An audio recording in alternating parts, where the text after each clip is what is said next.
Hello everybody! So, habang nanonood ako ng TV, nakatanggap ako ng message from Langga Rona Navarro na may send daw silang cake sa akin. So, i-check natin. Maraming salamat talaga. This is such a very amazing, talaga, nakaka-touch, no? I don't really expect anything from them. Pero sabi nga nila, meron daw silang pinadala. So, check natin sa labas. Oo nga, mayroon nga dito diniliver. Langga Rona Navarro, maraming salamat. I love you. And Pinay Blondie and Islaw Kabilaw, sa kanilang tatlo daw to na gift. Ayan. I got it. So, Diyos ko naman, so for touch ako. Pinay Blondie, I love you, sister. Islaw Kabilaw, I love you. And of course, Langga Rona Navarro, maraming salamat sa inyo.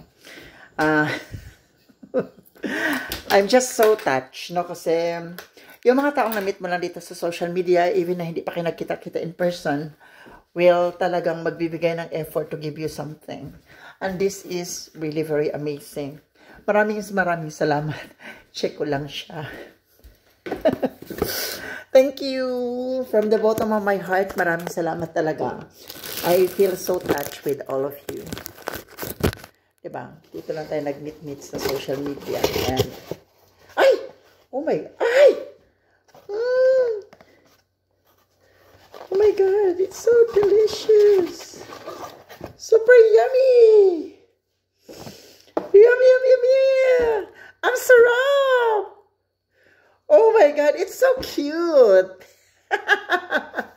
Wow, thank you so much. Maraming salamat. Thank you talaga. Grabe, wala na akong masabi kundi maraming salamat talaga sa inyong regalo sa akin. Hey, thank you. Diba? So once again, maraming salamat sa inyong birthday gift sa akin. No words to say. I hope na makita ko kayo in person. And God bless sa inyo palagi. No? Maraming salamat. Diba? Nakaka-touch yung mga ganyan tao. Diba? So, thank you talaga. No words. Wala na. Maraming salamat. Try. Oh my God. Sarap. OMG.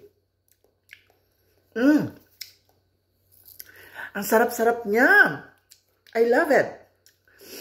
Once again, Langga Rona Navarro, I love you so much. Thank you, Islaw Kabilaw and Pinay Blondie.